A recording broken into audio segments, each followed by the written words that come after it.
Sterling didn't even look up from his desk when he told Aurelia she was nothing but a broken piece of equipment. "You're a beautiful car with a blown engine, baby," he muttered, sliding a sonogram across the mahogany. "I need a legacy, and all you've given me is 4 years of silence and hospital bills. Hester is doing in 3 months what you couldn't do in half a decade." He didn't just fire her from his life, he insulted her soul, calling her defective machinery, right before his security team tossed her things into a trash bag. The bastard was so busy celebrating his upgrade that he didn't notice the look in Aurelia's eyes. It wasn't sadness, it was the look of a woman who had been hiding a billion-dollar secret just to see if he was man enough to love her without it. He wasn't. And she was going to make sure he didn't have a desk to sit at by Monday morning. Welcome back to the channel. We're digging into a world where money buys power, but character is the only thing that keeps you from losing it. This isn't just a story about a messy divorce. It's about a woman who found her worth and decided to buy the world Sterling thought he ruled. Before we see how Aurelia systematically dismantled his empire, hit that like button and subscribe. It helps us keep telling these stories. And let us know in the comments, where are you watching from today? Let's begin. The manila envelope hit the marble floor of their penthouse with a sound like a judge's gavel. Aurelia stood in the doorway, her cashmere coat still damp from October rain, and stared at the legal papers scattered at her feet. Divorce. The word sat heavy in the air, mixing with the smell of Hester's perfume, something floral and cheap that clung to Sterling's shirt collar like a brand. "You can't be serious," Aurelia said. Her voice was steady, too steady. Sterling poured himself scotch from the crystal decanter, the ice clicking against glass. "Dead serious. Look, this doesn't have to get ugly. You sign, you walk away with the pre-nup settlement. 2 million. That's generous considering you brought nothing to this marriage except a pretty face and a broken uterus." The words hung there, broken uterus, like she was a factory with faulty wiring. "I went through every test," Aurelia said quietly, "every procedure, every hormone injection that made me sick for days. And it was all a waste." Sterling didn't even turn around.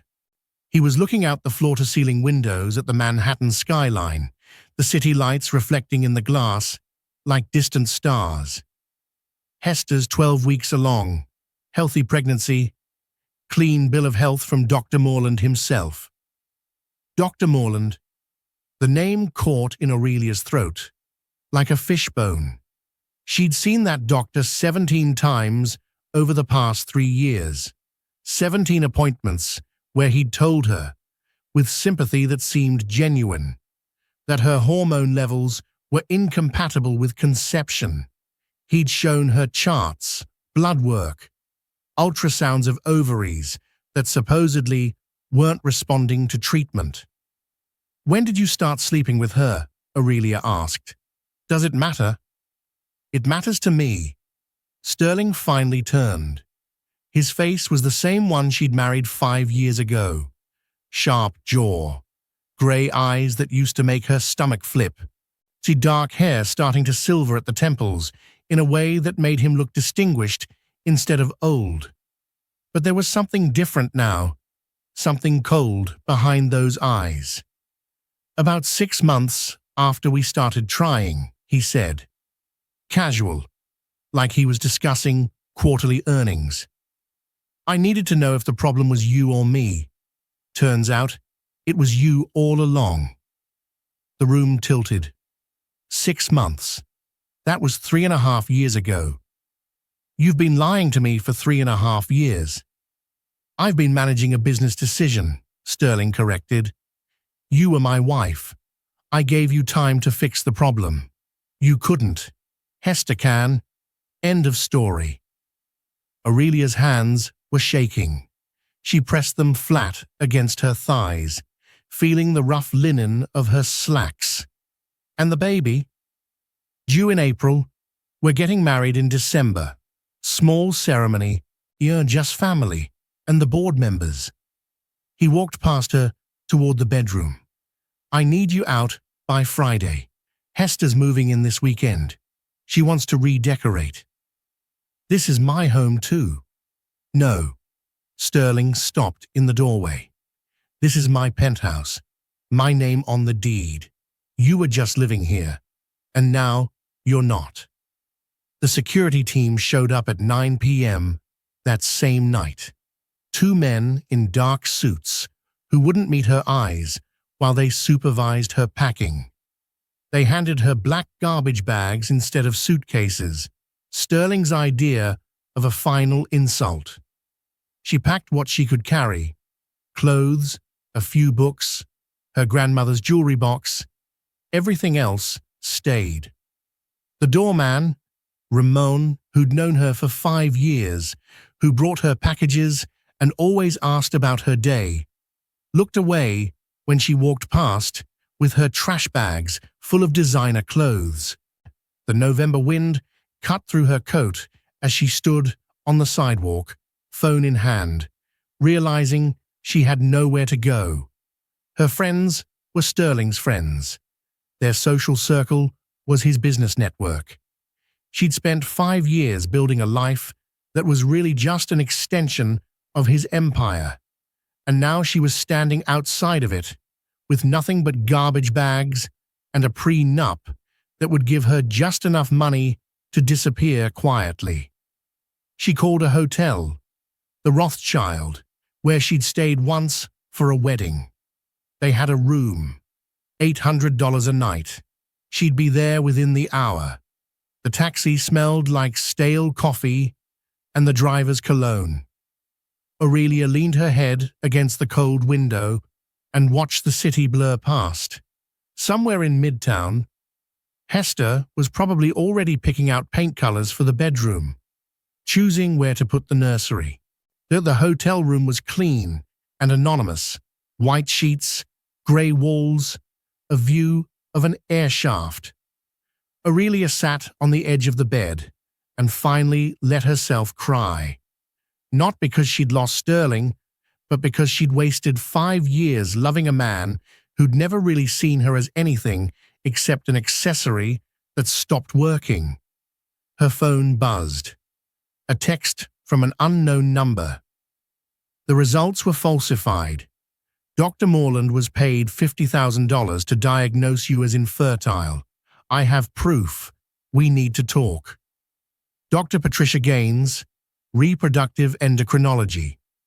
Aurelia read it 3 times. Her hands weren't shaking anymore. She called the number. Dr. Gaines answered on the second ring. Her voice was professional but urgent. Mrs. Thatcher? It's Vance, Aurelia corrected automatically. She'd kept her maiden name legally, and even though Sterling had insisted she use Thatcher socially. What did you say about Dr. Morland? I work at the same clinic. I've been reviewing files for a research study on hormone therapies, and I noticed irregularities in your case. The blood work didn't match the diagnoses, so I dug deeper. Papers rustled on the other end of the line. Someone altered your test results. Your actual hormone levels were completely normal. Excellent, actually. You should have conceived naturally within the first year of trying. The hotel room felt too small, too cold. Who paid him? I don't know yet. The payment went through a shell company, but I found emails between Dr. Morland and someone named H. Cunningham discussing managing the Sterling situation. Does that name mean anything to you? Hester Cunningham, Sterling's secretary, now his fiancée, mother of his child. Yes, Aurelia said quietly. That name means everything. I'm sending you copies of everything I found. You'll want a lawyer. This is fraud, medical malpractice, possibly conspiracy. Dr. Gaines paused.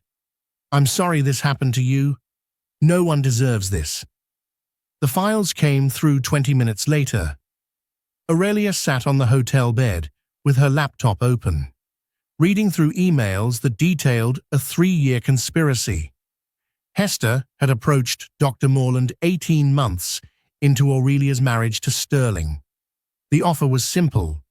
Diagnose Aurelia as infertile, recommend increasingly aggressive and expensive treatments that would never work, and keep Sterling convinced his wife was the problem. In exchange, Hester would pay $50,000 up front and another $50,000 when Sterling filed for divorce. There were screenshots of text messages. Hester. He's talking about adoption. We need to speed this up. Dr. Morland. I'll recommend IVF. That'll buy us another 6 months and cost them $30,000 per cycle. Hester. Perfect. He's so focused on fixing her, he doesn't even notice me. Aurelia's actual test results were attached. Dr. Gaines was right. Her hormone levels were textbook normal. FSH, LH, estradiol, progesterone. Everything exactly where it should be. She wasn't infertile. She'd never been infertile.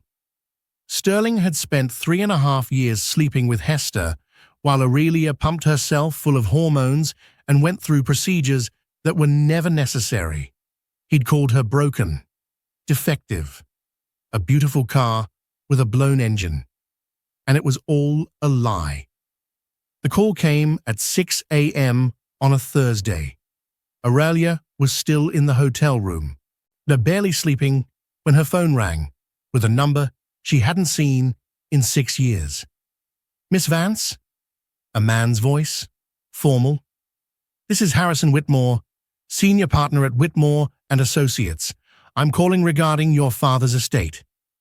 Aurelia sat up. Her father, Montgomery Vance.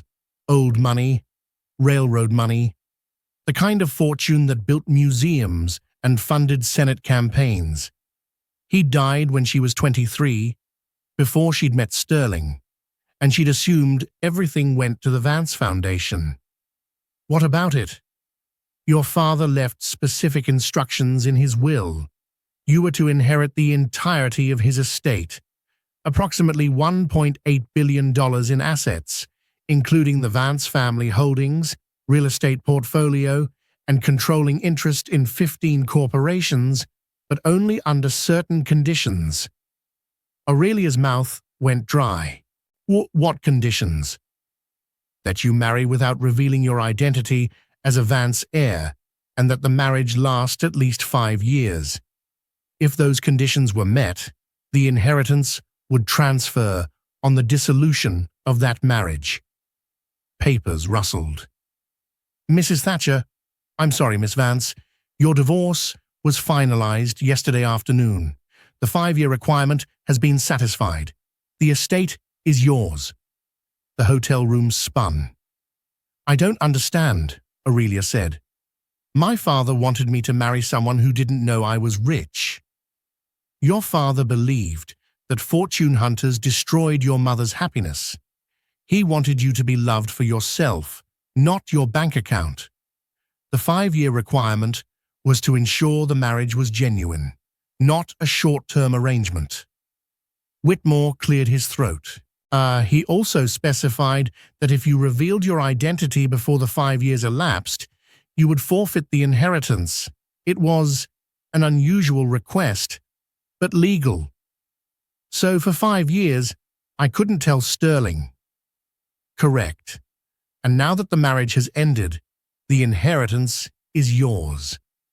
I'll need you to come to our office to sign the transfer paperwork. And Miss Vance, welcome home. The Whitmore and Associates office was in a building older than most countries. Dark wood paneling, oil paintings of men in waistcoats. The conference room smelled like leather and old paper. Harrison Whitmore was 70 if he was a day, with white hair and reading glasses that perched on the end of his nose. He slid a folder across the mahogany table. "The Vance estate," he said simply. Aurelia opened it. The first page was a letter in her father's handwriting. "My dearest Aurelia, if you're reading this, you've done what I asked. You married for love, not money. You gave someone 5 years to prove they deserved you. I hope they did. I hope you're happy. But if they didn't, if they proved themselves unworthy, then you'll need this inheritance not as a gift, but as a weapon. Your mother married a man who wanted her money, and it destroyed her. I won't let that happen to you. Everything I built is yours now. Use it well, use it wisely, and never let anyone make you feel small again. With all my love, Father." The inventory was extensive. The Vance estate in Connecticut, 40 acres with a main house, guest cottages, and gardens that required a full-time staff. Manhattan properties, a stake in telecommunications companies, pharmaceutical firms, and tech startups, art collections worth hundreds of millions. And buried on page 17, a 6% stake in Thatcher Industrial Holdings, Sterling's company. "This was acquired in 2019, Whitmore explained, tapping the line. "Your father purchased it through a shell corporation as part of a diversification strategy. It's non-voting shares currently, but it gives you a seat at certain shareholder meetings." Aurelia stared at the number. 6% didn't sound like much, but Thatcher Industrial Holdings was valued at $800 million. 6% was $48 million worth of leverage. "What are Sterling's total holdings?" she asked. Whitmore pulled out another folder. "Sterling Thatcher personally owns 34% of the company. The remaining shares are distributed among board members, institutional investors, and public float. He maintains control through a combination of personal holdings and proxy agreements with key board members. So if someone acquired enough shares, they could challenge his control." "Yes." Whitmore studied her over his glasses. "Is that something you're considering?" Aurelia thought about the emails, the falsified medical records, Sterling calling her broken, while Hester laughed behind his back. "I need a corporate attorney," she said. "Someone who specializes in hostile acquisitions." Whitmore smiled. It wasn't a pleasant smile. It was the smile of a lawyer who'd been waiting for this conversation. "I know just the person." Miranda Frost's office had a view of Central Park that probably cost more than most people's houses. She was 45, rail-thin, with black hair pulled into a bun so tight it could crack walnuts. Her handshake was firm enough to break fingers. "Harrison told me about your situation," she said, settling behind her desk. "Medical fraud, adultery, a prenup that grossly undervalues your contribution to the marriage. And now you've inherited enough money to buy his entire company 3 times over." She leaned forward. "What do you want?"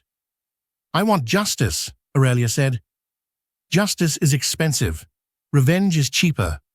Which one can you afford?" Aurelia met her eyes. "Both." Miranda smiled. "Good answer. Here's what we can do. Option 1, we expose Hester's medical fraud publicly. Criminal charges, civil lawsuit, media circus. Sterling's reputation takes a hit.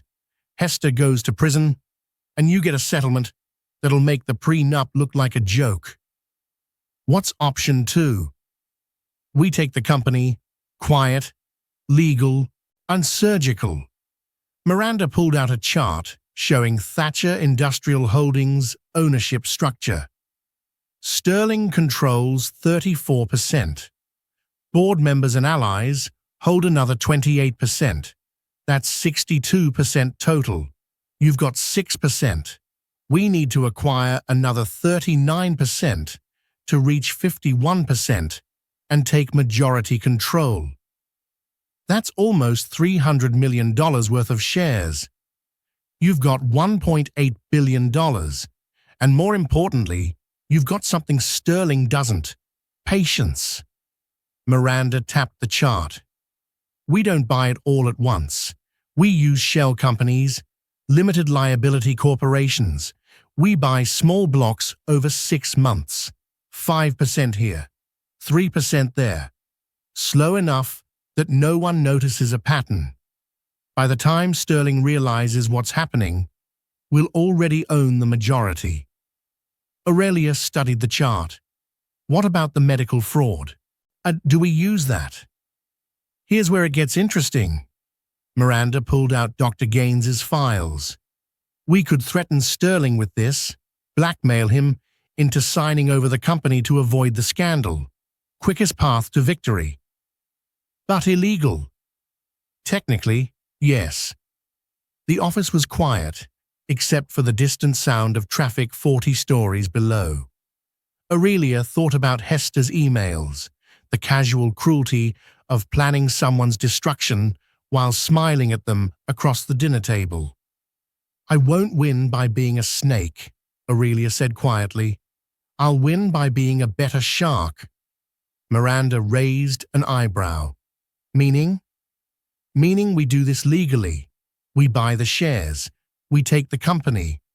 And when Sterling asks how it happened, I want to be able to look him in the eye and tell him I did it by being smarter than him, and not by blackmailing him with his mistress's crimes.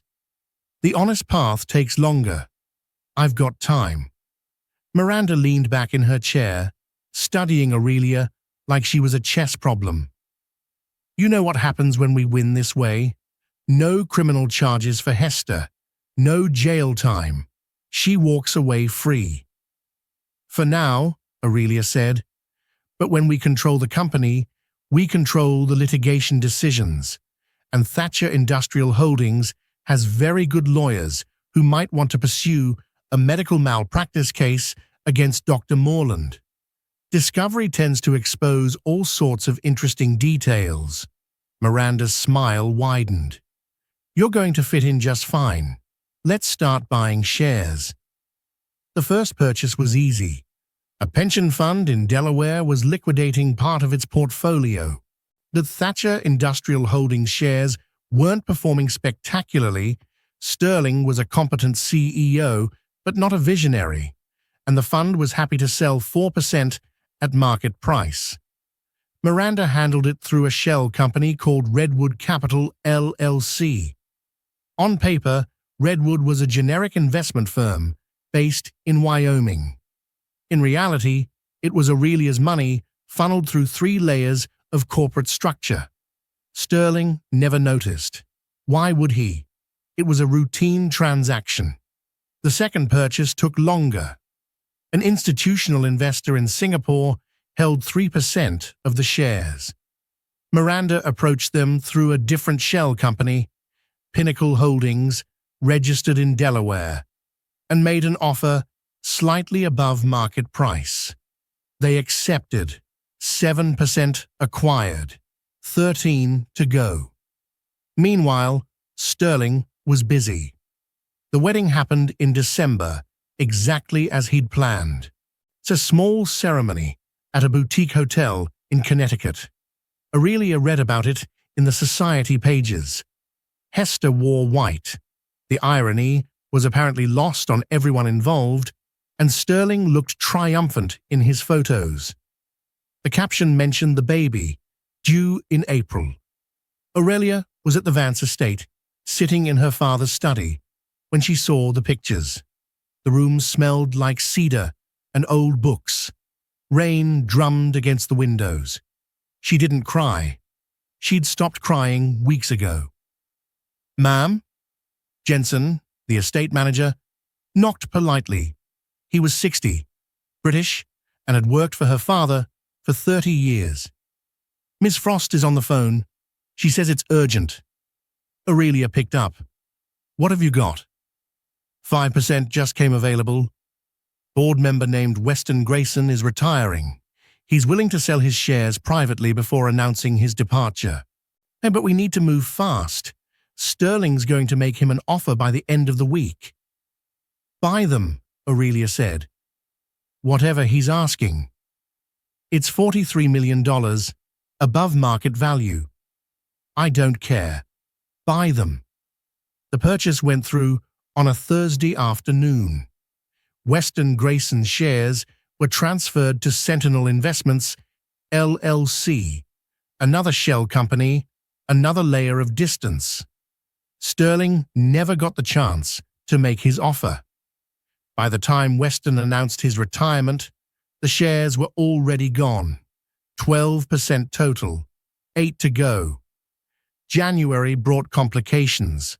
Sterling was getting paranoid, not about a takeover, he still didn't see that coming, but about general market instability. He implemented a poison pill defense, a shareholder rights plan that would trigger if any single entity acquired more than 15% of the company without board approval. If someone hit that threshold, existing shareholders would get the right to buy additional shares at a discount, diluting the hostile acquirer's stake. Miranda called it adorable. He's trying to defend against something he can't see coming, she explained over dinner at a restaurant where the waiters didn't list prices on the menu. The poison pill triggers at 15%. We're at 12%. And we're not one entity. We're 5 different shell companies. As far as the public records show, no single investor owns more than 6%. What about when we reveal that they're all connected to me? By then, we'll have majority control, and the poison pill won't matter because we'll own the board. Miranda cut her steak with surgical precision. Besides, Sterling's biggest mistake wasn't the poison pill, it was getting married. How so? Hester's expensive. I've been tracking their accounts. Perfectly legal, all public record for a CEO. She's redecorated the penthouse 3 times since December.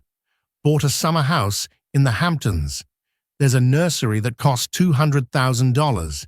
Sterling's liquidating personal assets to keep her happy.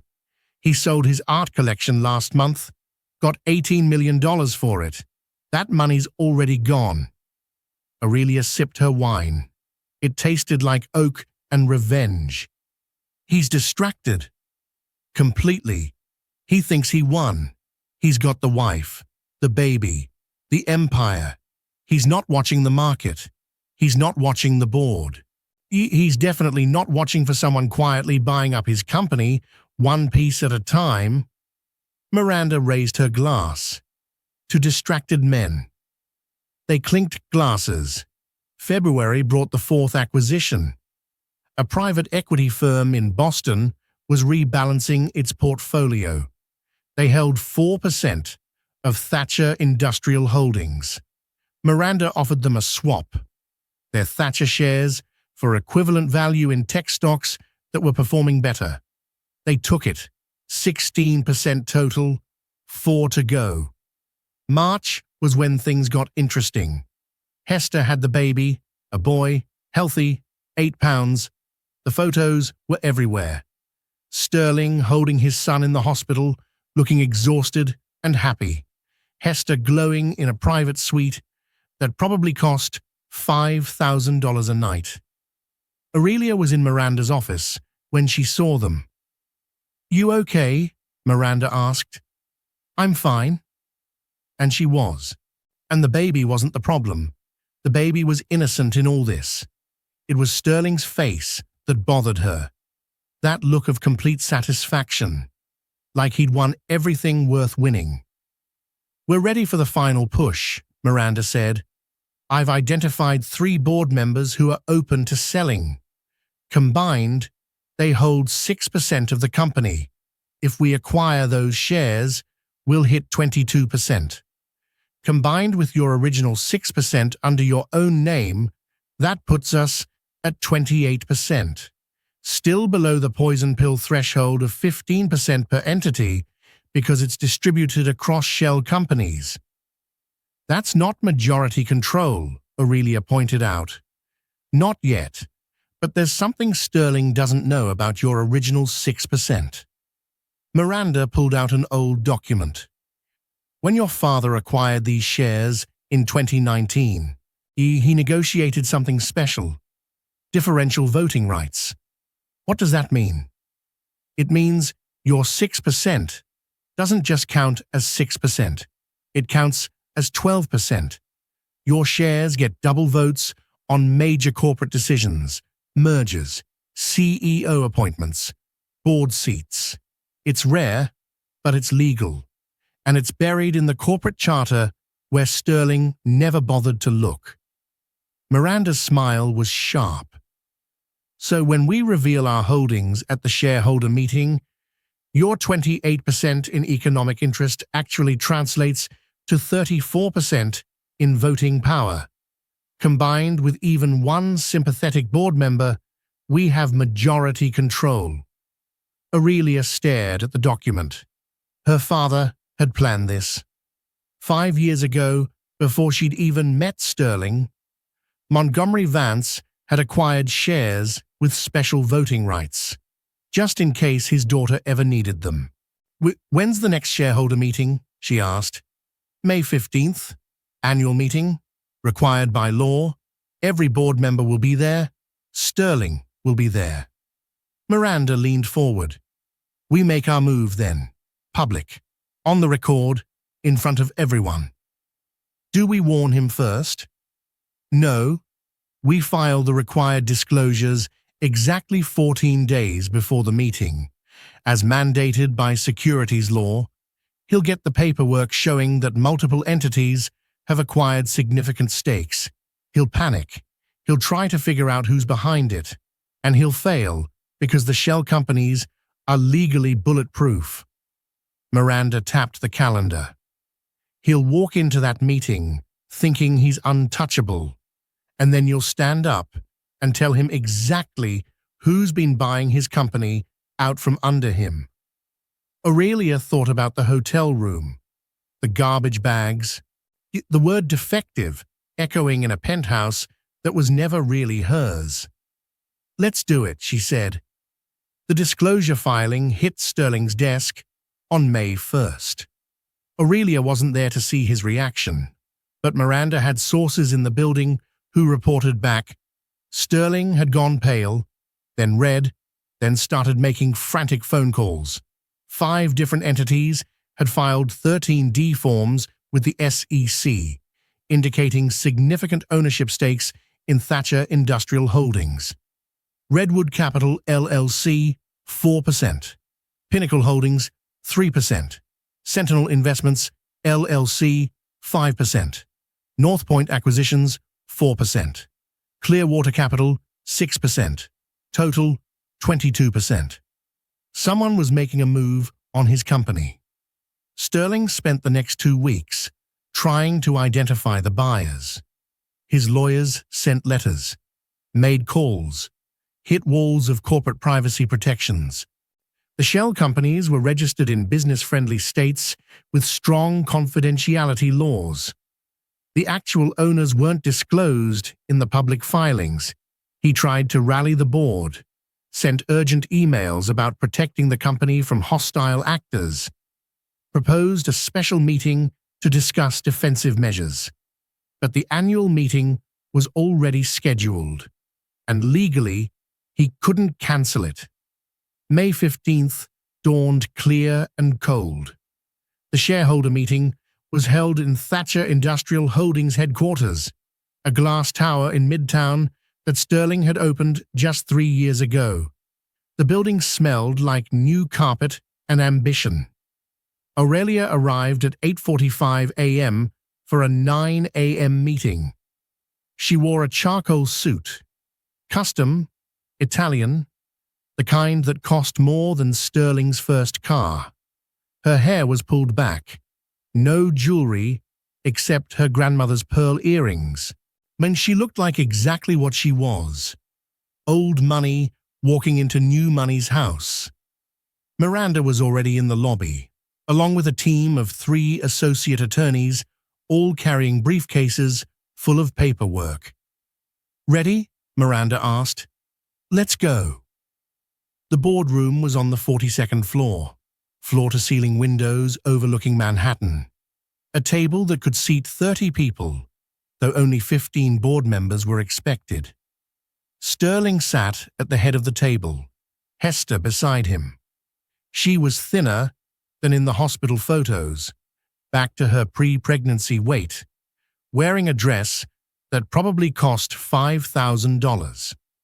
Sterling looked up when Aurelia walked in. His face went through several expressions in quick succession: confusion, recognition, shock. "What are you doing here?" he demanded. "I'm a shareholder," Aurelia said calmly. She took a seat at the opposite end of the table. Miranda and her legal team flanked her. "I have every right to attend the annual meeting." "You have a 6% stake. This is for major shareholders and board members." 6% is major. Aurelia opened her briefcase, pulled out a folder. "And I'm not here alone." The other board members were filing in now. Confused looks, whispers. Sterling was staring at Aurelia like she was a ghost. At exactly 9 a.m., the meeting started. Standard procedure, roll call, approval of previous minutes, financial reports. Sterling ran through it mechanically, but he kept glancing at Aurelia. When they reached new business, Aurelia stood. "I'd like to propose a vote of no confidence in the current CEO," she said clearly. The room went silent, and Sterling's lawyer, a man named Davidson with a bad comb-over, stood immediately. "That's out of order. You can't just—" "I can, actually." Miranda was on her feet now, holding a copy of the corporate charter. Section 7, subsection C. Any shareholder with more than 10% economic interest can call for a CEO review vote at the annual meeting. And as of this morning, my client and her affiliated entities hold 28% economic interest in this company. Affiliated entities? Sterling's face was red. "What the hell are you talking about?" Miranda smiled. It was the smile of a shark that had been circling for months and was finally ready to bite.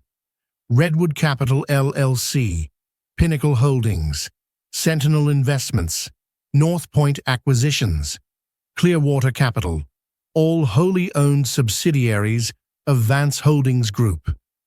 She slid documents across the table, which is wholly owned by Aurelia Vance. Sterling grabbed the papers, read them again. "You," he said, looking at Aurelia. "You bought my company?" 22% of it. Combined with my original 6%, yes, 28%. Aurelia stood, walked slowly to the head of the table. "But here's the interesting part, Sterling. Remember when you used to complain about boring corporate governance documents? All those disclosures and charter amendments you never bothered to read." She placed another document in front of him. "My original 6% stake comes with differential voting rights, double voting power on major decisions, which means my 28% economic interest translates to 34% voting power." She looked around the table at the stunned board members. Anyone want to explain to Sterling what that means? Weston Grayson, the retired board member who'd sold his shares, leaned back in his chair. "It means she controls the company. 34% voting power beats your 34% personal holdings because she can peel away board support. You'd need every single allied board member to maintain control, and you're not going to get that. Poison pill, Sterling said desperately, turning to Davidson. We have a poison pill. She can't. The poison pill triggers at 15% ownership by a single entity. Miranda interrupted. Miss Vance's holdings are distributed across multiple legal entities, each below that threshold. The poison pill is irrelevant. Sterling's hands were shaking. He looked at Hester. She'd gone pale. This is illegal, Sterling said. Corporate espionage, conspiracy. And every acquisition was legal, Miranda said calmly. Every disclosure filed on time. Every shell company properly registered. If you'd been paying attention to the market instead of redecorating your penthouse, you might have noticed. But you were distracted. Aurelia leaned on the table, close enough that Sterling had to look at her. You called me defective, she said quietly. You threw my things in garbage bags. You told me I was a beautiful car with a blown engine. She smiled. Turns out I was a Rolls-Royce, and you were too busy staring at a Honda to notice. The baby, Sterling said suddenly. Hester's pregnant with my son. You can't. Hester had your son in March, Aurelia corrected. Congratulations, by the way. But what does that have to do with your job performance as CEO? I built this company. And you ran it adequately, not brilliantly.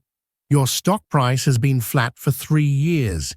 You've made no major acquisitions, launched no new products, expanded into no new markets. You've been coasting. Aurelia straightened. I'm not taking this company because I hate you, Sterling.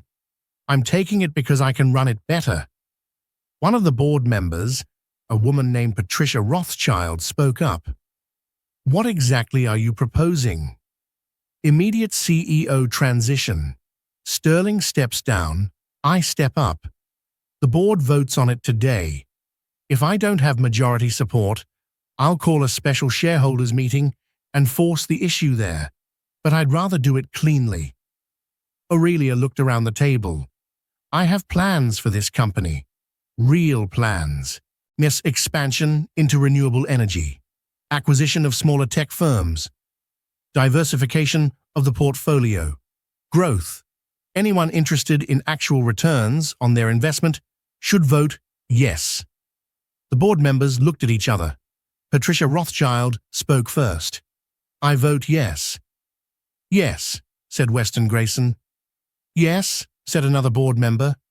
One by one, they voted. Some hesitated. Some looked apologetic. But the math was simple. Aurelia had the votes, and if they fought her here, she'd win anyway, and they'd look obstructionist. Final tally, 9-3 in favor. Sterling was out. No, he said.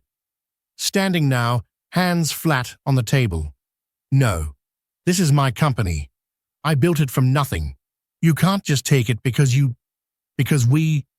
He couldn't finish the sentence. Because we got divorced, Aurelia said gently. No, I'm taking it because I bought it. Legally. With money I inherited from my father. She paused. Money I had the whole time we were married, by the way. I just couldn't tell you about it. Sterling stared at her. What? My father left me $1.8 billion, but I couldn't access it until I'd been married for 5 years to someone who didn't know I was rich. He wanted me to be loved for myself, not my bank account. Aurelia smiled sadly. You failed that test, Sterling. The moment I couldn't give you a baby, you threw me away. So the inheritance became mine, and I used it to buy the one thing you thought no one could take from you. The color drained from Sterling's face. You were rich the whole time, he said slowly. You were a billionaire, and you let me call you defective, broken, a beautiful car with a blown engine. Aurelia's voice was hard now. Yes, I let you. Because I needed to know who you really were. And you showed me. Hester stood up, grabbing Sterling's arm. We should go. Sterling, we should… Hester, before you leave. Aurelia opened her briefcase one more time. I should let you know that Thatcher Industrial Holdings will be filing a civil suit against Dr. Charles Morland for medical malpractice. The company's health insurance paid for my treatments, which means they have standing to sue for fraud when those treatments were based on falsified results. Hester froze. During discovery, Miranda added helpfully, we'll subpoena Dr. Morland's financial records, bank transactions, emails, text messages. If there's any evidence that he was paid to misdiagnose patients, that evidence will become public record. And if anyone was involved in that conspiracy… She shrugged. Well, conspiracy to commit medical fraud is a felony. Hester's hand dropped from Sterling's arm. You're bluffing, she said, but her voice shook. We're really not, Aurelia said. The lawsuit will be filed Monday morning. Your name isn't on it. Yet. But if I were you, I'd get a very good lawyer. Sterling looked between them. Hester pale and shaking, Aurelia calm and collected, the board members watching like spectators at a particularly brutal tennis match. You planned this, he said. All of it. The divorce, the inheritance, buying the company. This was revenge. No, Aurelia said. Revenge would have been easy. I could have blackmailed you with Hester's fraud, taken the company for nothing, destroyed both of you publicly. That would have been revenge. She started packing her briefcase. This was justice. I bought your company legally, but with my own money because I had the resources and you underestimated me. That's not revenge. That's capitalism. She walked toward the door, then paused. Oh, and Sterling? The penthouse. I bought the building 3 weeks ago. My building. My decision, who lives there. She smiled. You have until the end of the month to move out. I'm sure Hester knows some good real estate agents. The last thing she heard, as the door closed behind her, was Sterling's voice, cracking with fury and despair. This can't be legal. This can't… But it was. Every bit of it. 3 months later, Aurelia stood in the corner office that used to be Sterling's. She'd redecorated. Out with the leather and chrome, in with warm woods and plants that made the space feel less like a corporate tomb. The company was doing well, better than well.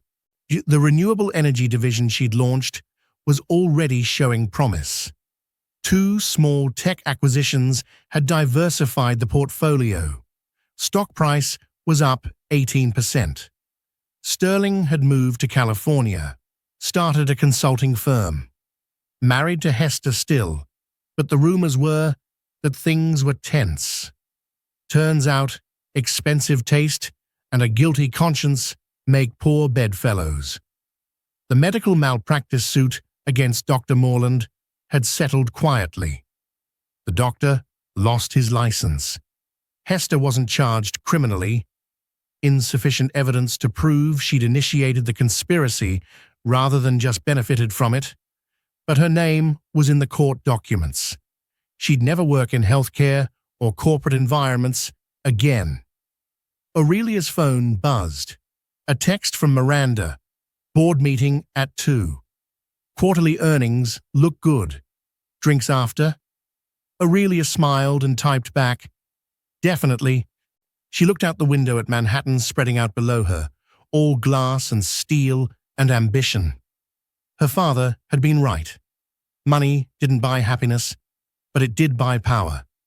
And power, wielded carefully, could buy justice. Not revenge. Justice. Sterling had called her defective, broken, a car with a blown engine. But she'd been a Rolls-Royce all along. He just hadn't been worth the ride. Aurelia didn't just take the board, she took back her life. Sterling thought he was trading up, but he ended up with a forged lab report and a bankrupt ego. If you enjoyed this journey, subscribe and like the video. It tells the algorithm to keep the good stories coming. And leave a comment. What would you have done with $48 million? See you in the next one.